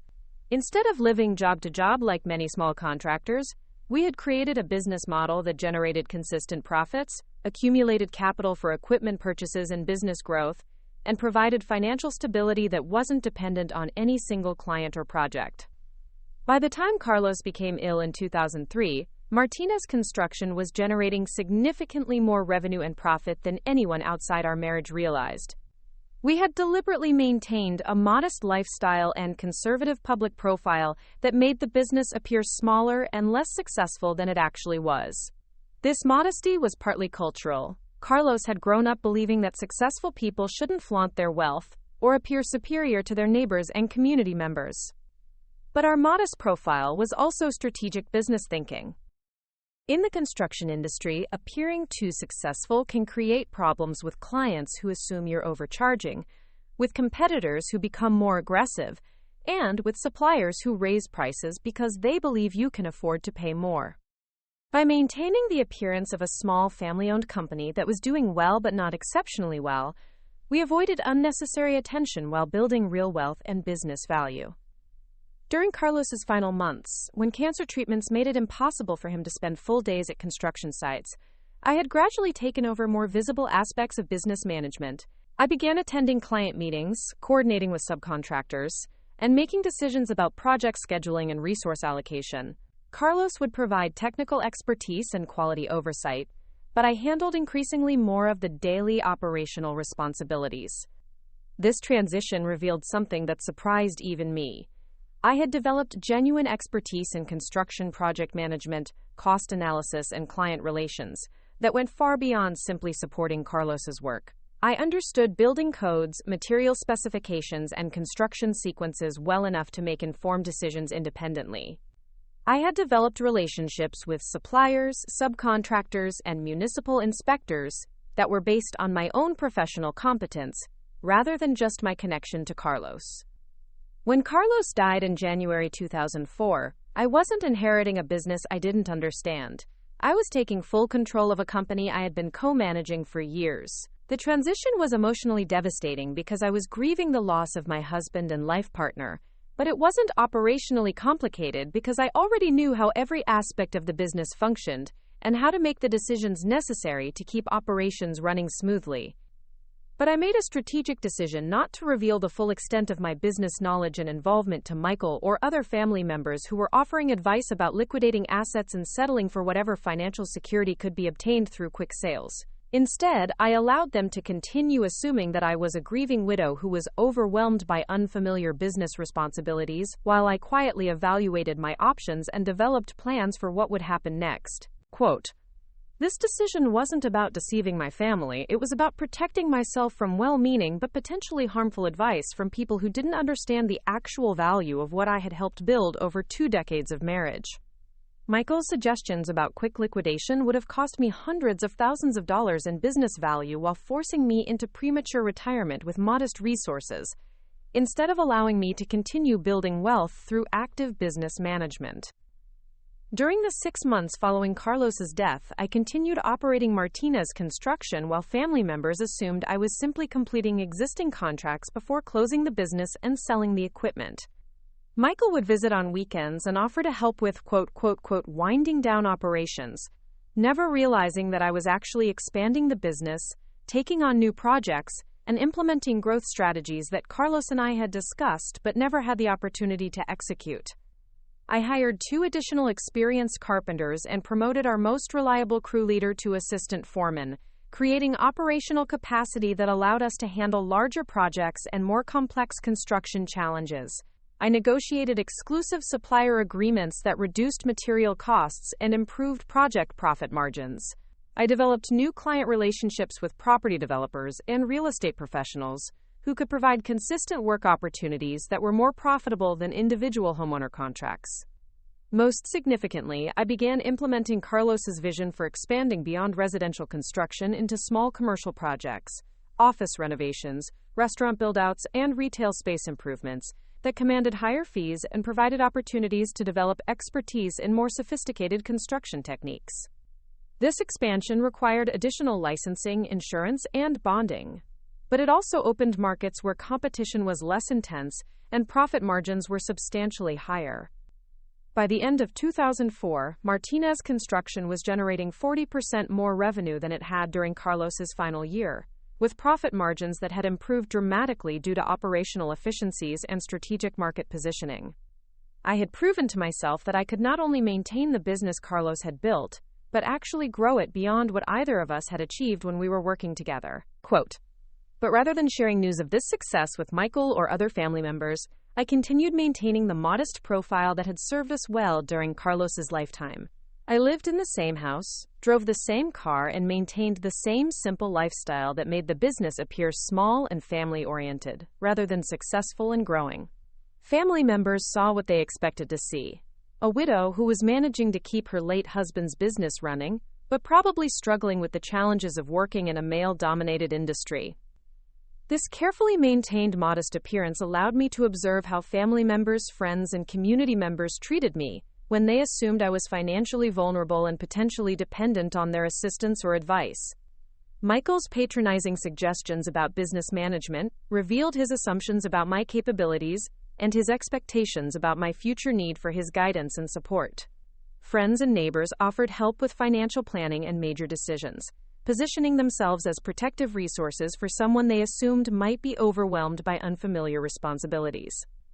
These interactions provided valuable information about people's character, motivations, and reliability that would become important as I made long-term decisions about relationships, trust, and succession planning. I was learning who could be counted on during difficult times, who offered genuine assistance versus who was positioning themselves for future advantage, and who respected my autonomy versus who assumed I needed guidance because of my age, gender, or perceived inexperience. But the most important thing I learned during this first year of widowhood was that I had capabilities, interests, and ambitions that extended far beyond what anyone expected from a woman in her 50s whose husband had recently died. Managing and growing Martinez Construction had revealed that I enjoyed business strategy, financial analysis, and the challenges of building something larger and more successful than what existed before. I wasn't just maintaining Carlos's legacy, I was discovering my own potential for creating wealth, building enterprises, and implementing vision that went beyond what either of us had imagined during our marriage.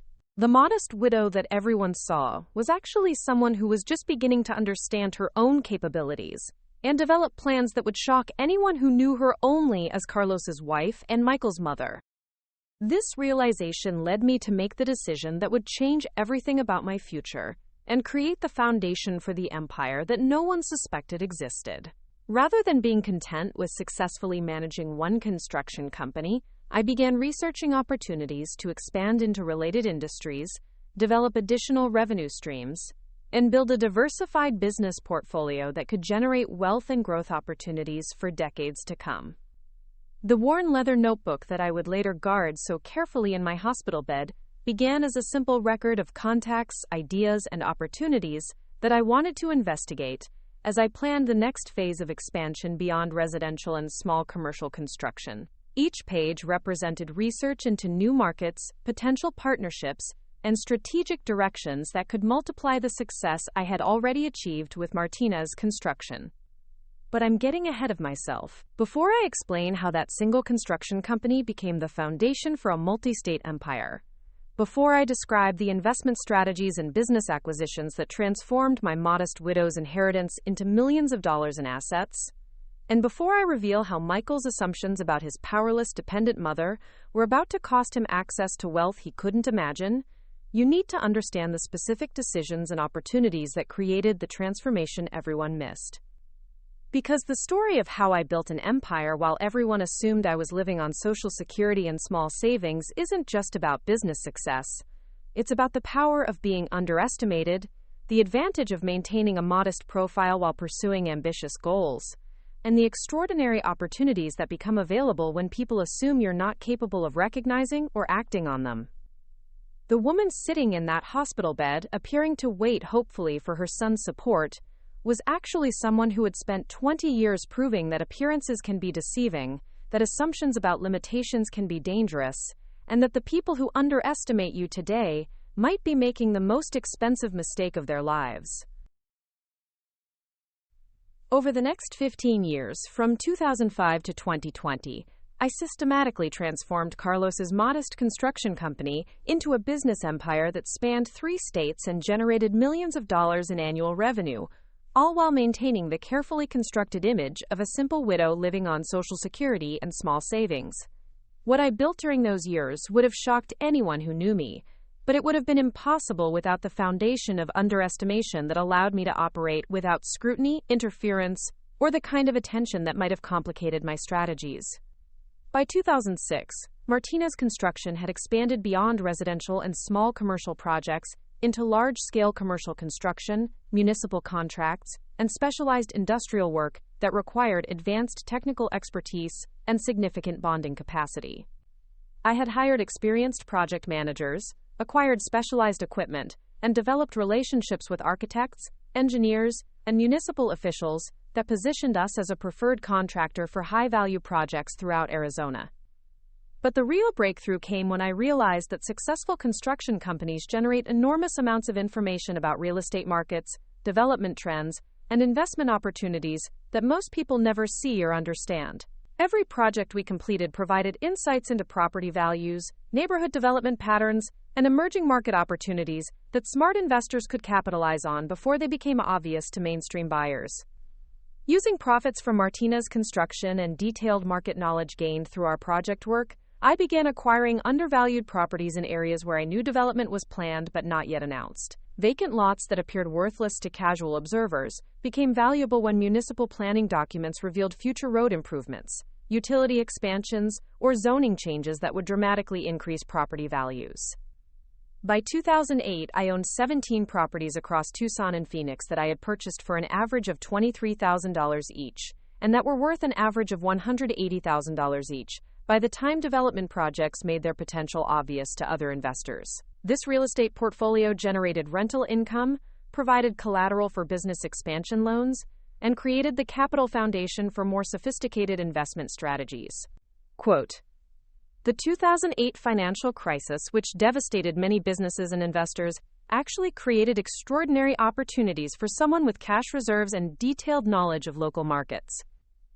While other contractors struggled with canceled projects and payment delays, Martinez Construction had sufficient cash flow to continue operations and even acquire equipment and vehicles from competitors who were forced to liquidate assets quickly.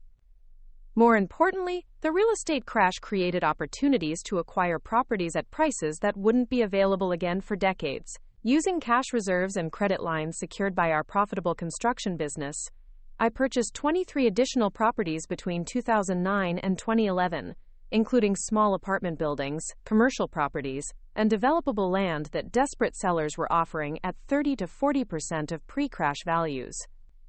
By 2012, 8 years after Carlos's death, I owned a construction company that was generating $3.2 million in annual revenue, a real estate portfolio worth $8.7 million, and cash investments that were producing passive income of approximately $75,000 per month.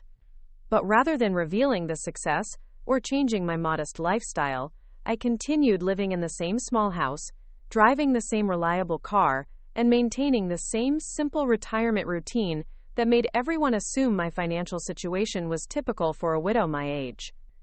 This deception wasn't about hiding wealth for tax avoidance or legal reasons.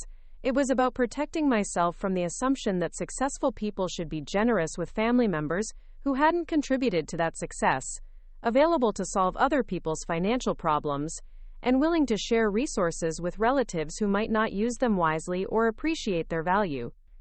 Michael's occasional weekend visits during this period reinforced my decision to maintain privacy about my business success and financial growth. His conversations revealed assumptions about my limitations, expectations about eventual inheritance, and attitudes about elderly people that convinced me he wasn't ready to know the truth about what I had built, or to be trusted with access to resources that could affect dozens of employees and business partners. "Mom, you're doing such a great job keeping Dad's business running," Michael would say with patronizing approval during his infrequent visits. "I know it can't be easy managing all those construction workers and dealing with clients who probably aren't used to working with women contractors. Are you sure you don't want help finding a buyer for the business? You've proved you can handle it, but you shouldn't have to work this hard at your age." Michael's suggestions about selling the business revealed his assumption that I was working out of necessity rather than choice, struggling with challenges rather than thriving on them, and probably eager to retire if I could find a way to extract enough value from the business to support a modest retirement lifestyle. He had no idea that I was actually building something extraordinary and had no intention of retiring or reducing my involvement in business activities that I found intellectually stimulating and financially rewarding. But the most telling aspect of Michael's attitude during this period was his increasing references to our family assets and the business we'll inherit when he talked about future plans.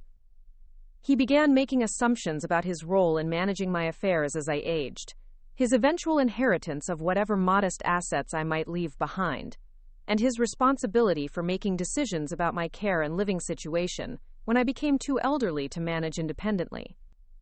These assumptions revealed Michael's fundamental misunderstanding of our relationship and his sense of entitlement to resources he had never helped create, decisions he had never been asked to make, and authority he had never been granted. He was positioning himself as my natural successor and primary beneficiary, based on nothing more than being my only child, while demonstrating attitudes and character traits that disqualified him from being trusted with significant resources or responsibilities. Between 2013 and 2018, I expanded the business empire beyond construction and real estate into manufacturing, transportation, and financial services. Martinez Construction's success had created relationships with suppliers, subcontractors, and business service providers that revealed opportunities in related industries where my construction expertise and capital resources could generate substantial returns. Quote, "I acquired a building materials supply company that served contractors throughout Arizona and New Mexico, a transportation company that specialized in construction equipment and materials delivery, and a financial services firm that provided project financing and equipment leasing to small contractors who couldn't qualify for traditional bank loans. Each acquisition was strategically chosen to create synergies with existing businesses while expanding into markets where competition was limited and profit margins were substantial. By 2019, this diversified business portfolio was generating combined annual revenues of $23 million and producing net profits of $4.8 million per year. The companies employed 127 people across Arizona, New Mexico, and Colorado, providing stable careers and financial security for families whose livelihoods depended on the continued success and growth of businesses that no one suspected I owned. But rather than celebrating this success publicly or sharing news of these achievements with family members, I continued maintaining the modest lifestyle and simple retirement routine that made everyone assume I was living on Social Security, small savings, and whatever modest income the little construction company might still be generating under my management. The worn leather notebook that I guarded so carefully during my hospital stay contained contact information for the attorneys, accountants, business managers, and financial advisors who handled the complex legal, financial, and operational aspects of managing this diverse business empire. Every page represented decisions, strategies, and opportunities that generated more wealth in a typical month than most people accumulate in a lifetime. When I made those quiet phone calls from my hospital room, appearing to leave desperate messages for an ungrateful son who rarely called back, I was actually coordinating with business partners, legal advisors, and financial consultants who needed my input on time-sensitive matters that couldn't be postponed for 3 weeks while I recovered from heart surgery.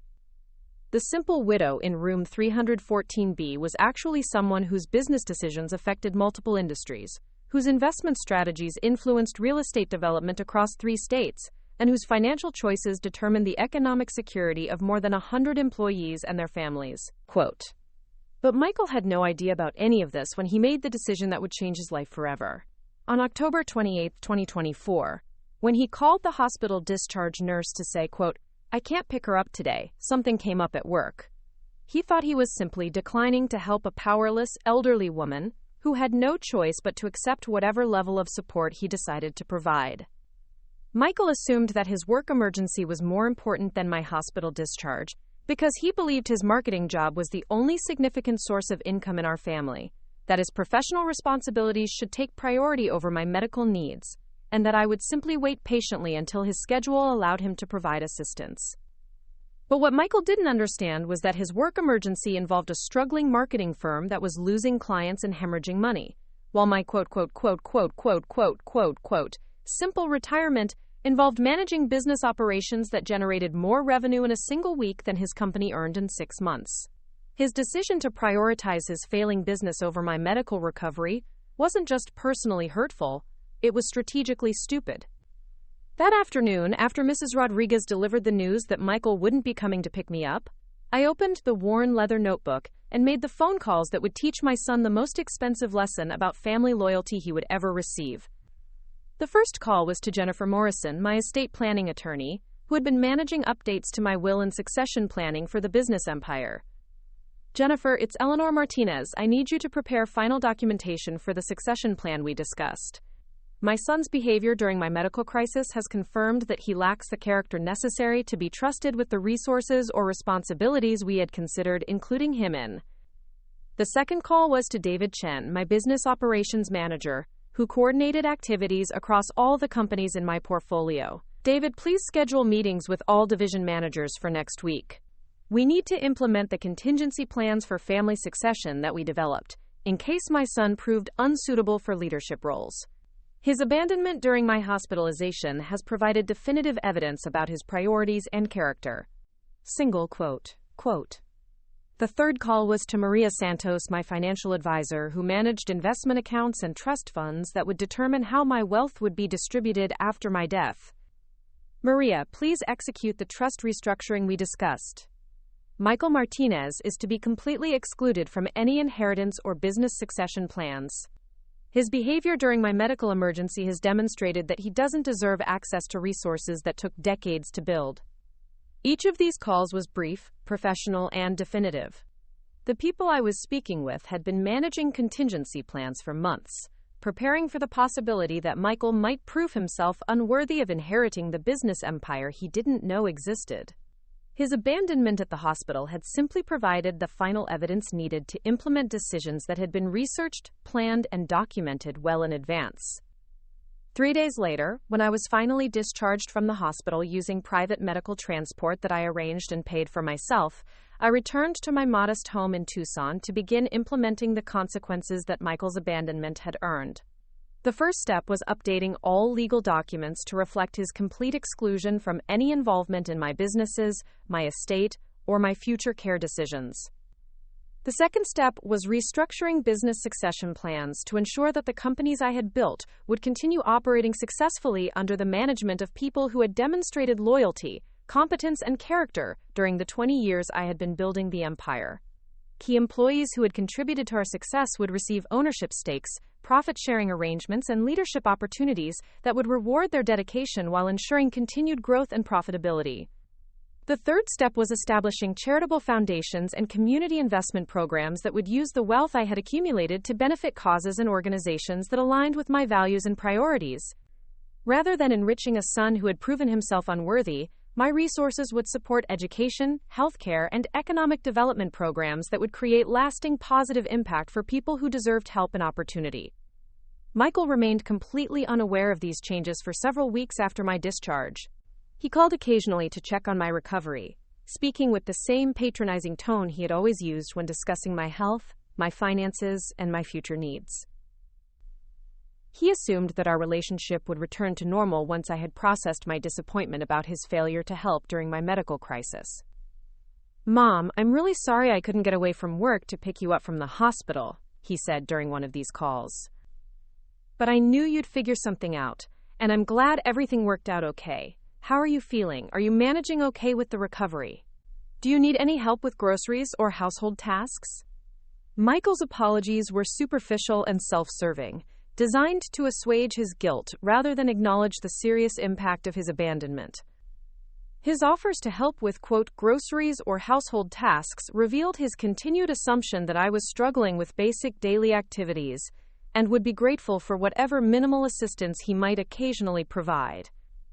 But the conversation that changed everything happened on December 15, 2024, when Michael called with news that his marketing company was facing bankruptcy and he needed financial assistance to avoid losing his house, his car, and his children's college funds. "Mom, I hate to ask you this, but I'm in serious financial trouble," Michael began, his voice showing genuine panic for the first time in years. "The business is failing, and I've maxed out all our credit cards trying to keep things running. We're going to lose the house if I can't come up with $85,000 by the end of the month. I know you don't have much, but if you could help with even part of it, maybe take out a mortgage on your house or cash and any retirement savings you might have, it would save our family from complete financial ruin." Michael's request for $85,000 revealed the full extent of his financial irresponsibility and his assumptions about my resources. He was asking me to risk my home and liquidate retirement savings to bail him out of business problems that were the result of his own poor decisions and management failures. He assumed that I would sacrifice my own financial security to protect him from the consequences of his mistakes. "Michael," I replied carefully, "that's a substantial amount of money. Are you certain that additional financing would solve your business problems? Or would this just delay inevitable bankruptcy while putting my own financial security at risk?" "Mom, I know it's a lot to ask, but I'm desperate. This money would give us time to turn the business around and find new clients. I wouldn't ask if I had any other options. You're my mother, and family should help each other during emergencies. I promise I'll pay you back once things improve." Michael's appeal to family loyalty was particularly ironic given his recent abandonment during my medical emergency.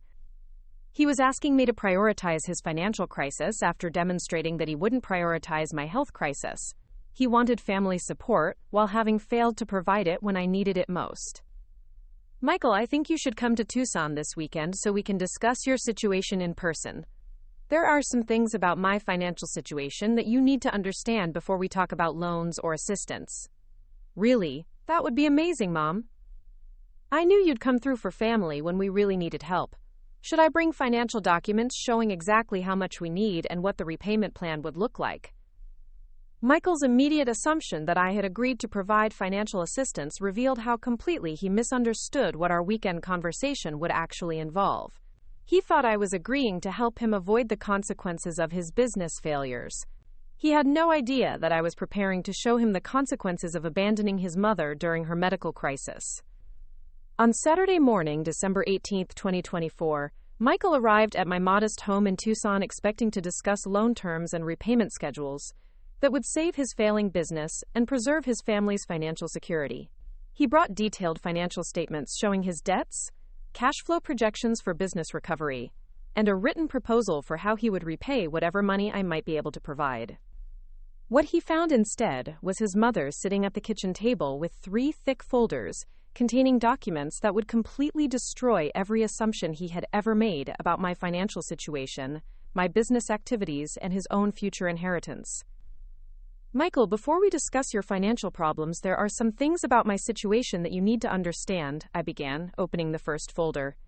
"This folder contains financial statements for Martinez Construction, which generated $4.2 million in revenue last year and employs 37 people across Arizona and New Mexico." Michael stared at the documents in confusion. "Mom, I don't understand. Dad's little construction company makes $4 million a year? That can't be right." The second folder contains information about my real estate portfolio, which includes 43 properties worth approximately $12.8 million, generating rental income of $147,000 per month. I spread the property listings and valuation reports across the table. Michael's face went completely white as he realized the magnitude of what he was looking at. This isn't possible. You live in a small house and drive an old car. You shop with coupons and worry about medical expenses. How could you own $12 million worth of real estate?" The third folder contains information about my other business interests, the supply company, the transportation company, and the financial services firm that collectively employ 90 additional people and generate combined profits of approximately $6.3 million annually. The silence that followed was profound and complete. Michael sat staring at documents that revealed a business empire worth more than $40 million, generating annual profits that exceeded his lifetime earnings, employing more than 127 people whose livelihoods depended on my continued success and leadership. Mom, I don't understand any of this. If you have $40 million, why do you live like you're barely getting by? Why didn't you tell me about any of this? Why did you let me think you were struggling financially? Michael, I maintained a modest lifestyle because I wanted to see how you would treat me when you thought I was powerless and dependent. I wanted to understand your character, your priorities, and your worthiness to eventually inherit resources that took decades to build. Your behavior during my hospitalization provided definitive answers to all of those questions. What do you mean? I know I should have visited more, but work was really crazy, and I thought you understood that I had important responsibilities. Michael, you abandoned your mother during emergency heart surgery because you believed your failing marketing company was more important than my medical recovery. You left me alone in a hospital bed for 3 weeks because you assumed I was powerless to respond to your neglect. You prioritized work problems over family loyalty because you thought I had no choice but to accept whatever treatment you decided to provide. I opened the fourth folder, which contained the updated will and succession plans that excluded Michael from any involvement in my businesses or inheritance of my wealth. These documents reflect the consequences of your abandonment. You have been completely excluded from my estate, removed from any role in business succession planning, and eliminated from any future financial support or assistance. The son who couldn't be bothered to visit his mother in the hospital will inherit exactly what his abandonment demonstrated he deserved: nothing. Michael's reaction was immediate and devastating. Mom, you can't be serious. I made a mistake, but I was trying to save my business and provide for my family. I thought you would understand that work emergencies happen and that I couldn't just abandon my responsibilities. Michael, you thought you could abandon your responsibilities to family because you assumed I was powerless to respond. You calculated that your work problems were more important than my medical recovery because you believed I would simply accept whatever treatment you chose to provide. Your assumptions about my limitations led you to reveal your true character and priorities. But I can change. I can be better. I can prove that I learned from this mistake. Michael, some lessons are too important to soften with second chances. You spent 20 years assuming your mother was becoming irrelevant to your life, except as a potential source of emergency funding. You treated me like a burden, while planning to inherit wealth you tried to ignore existed. Those choices have consequences that you'll live with for the rest of your life. What about my children? What about Emma and Jake's college funds? What about our house? Your children will be provided for through educational trusts that you cannot access or control.